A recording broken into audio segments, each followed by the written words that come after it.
Alright guys, it's Monday. Safety classes because rain really bites in your eyes when you're riding on a four-wheeler. No windshield. First things first, can you see right there? Mineral trough's falling down again. So I'm going to go fix that real quick. And then, obviously, check on all the cows, all my heifers here. And then we'll ride around and look at the rest of the herd as well.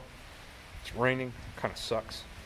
Before I do that though, on my last Sunday Funday video, one of my subscribers, Blacklisted, shout out to you, had the idea to put a sock over the end of my phone to use as a dead cat for the wind. So, not sure how bad the wind is in here in the hay barn where I'm at.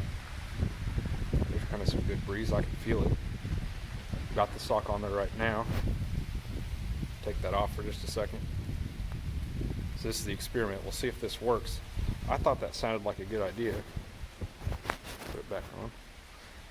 So I've got just like an ankle high sock kind of folded over 3 times on itself, and then just shove that over the end of my phone. It's just a sock. So I kind of tested it with a fan and it seems to help.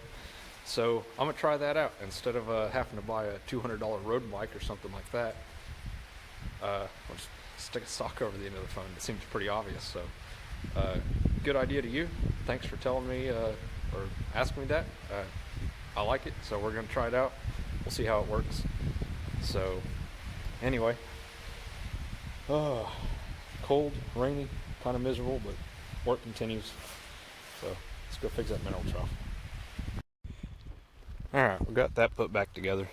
The problem is, see these little bits of fur and stuff? The cows like to come scratch on this. I don't love that they're rubbing their fur off on it, but they'll get underneath of these, specifically this one, for whatever reason.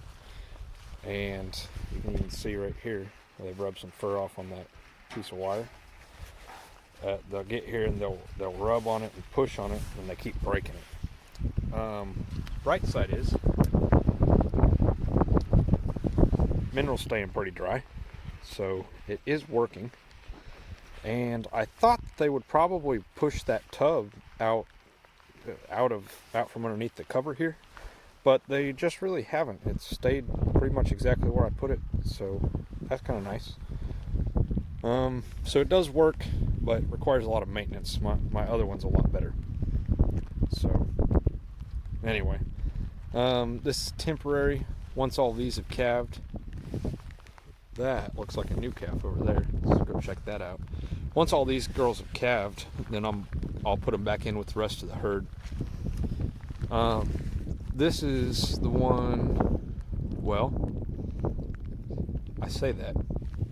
I think this is the one that I couldn't identify yesterday with number 38 here.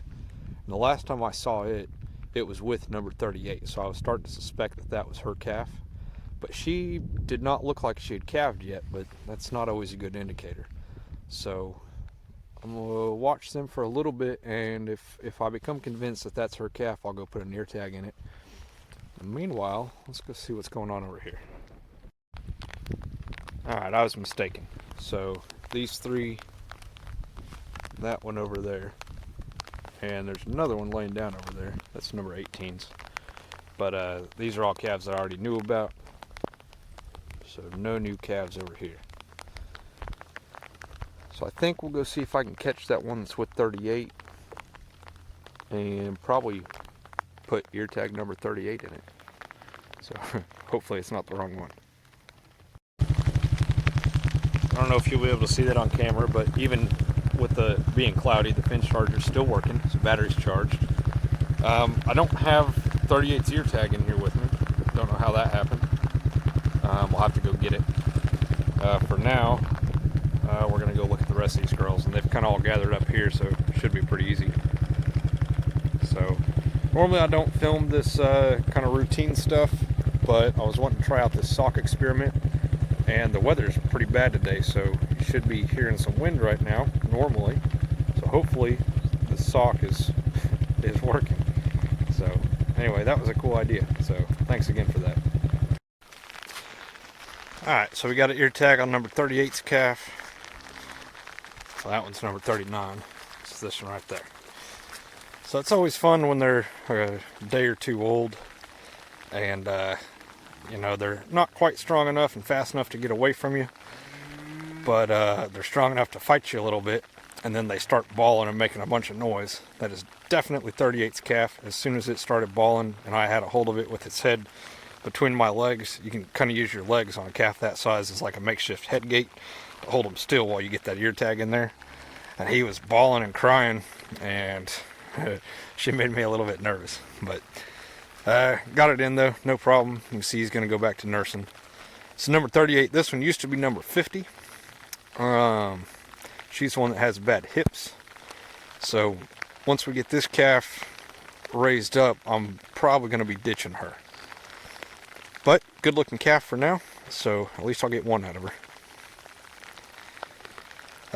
That's probably it for now. It's raining. It's miserable. My phone's getting wet. That's probably not good for it. So everybody across the fence looks good. The other herd, all these guys are looking good. Number 5 over here, happy to see it. She's doing well. Calf's doing well. The calves that I was worried about yesterday, they're looking better with the LA200 I gave them yesterday. So that seems to be doing the trick. We'll keep an eye on them though. There is one laying down over here somewhere. Can't really see him. But if their fevers come back on them, I have it noted when I gave them the LA200 and which ones I gave it to. So if their fevers come back, I'll get with Doc and we'll get something stronger. Now that happened with one of them a while back, and he gave me some better antibiotics, and that fixed it right up. So, all right. I'll see you guys sometime when it's not raining. So I'm out here in the front yard. I just got back from Atwoods. I had to buy some wire to make these cages. And that's because my buddy down the road has some Oklahoma native peach trees. That one's not looking real great. But he gave me some seedlings, and these are just volunteers that showed up underneath his trees. And he warned me that the rabbits will eat them. So I got this fencing to make some cages. I've got 8 of them total, so you can't hardly see. You can't see it all because this is all grown up with clover and stuff. So my plan is this weekend I'm going to turn a bunch of cows in here. Maybe not all of them, but I'll try to get at least 15 or 20 of them or so in here. I'm going to let them, they'll eat all this clover down all at once, which may give them gas, but that's okay. So they'll get all this ate down for me. I do have a little bit of fertilizer I'm going to put out for these, and I still need to water them in. I just cut them in the ground. So hopefully they'll perk up and grow and all have peach trees.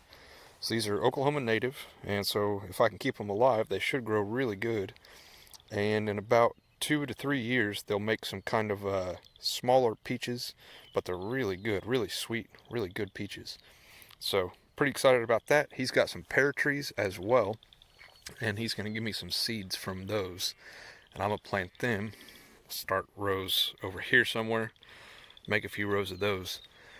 Then once I move my camper and I'm not living here in this spot anymore, I'll try to get better grass growing in here, not all this clover and whatever, a bunch of weeds and stuff in here that you can see.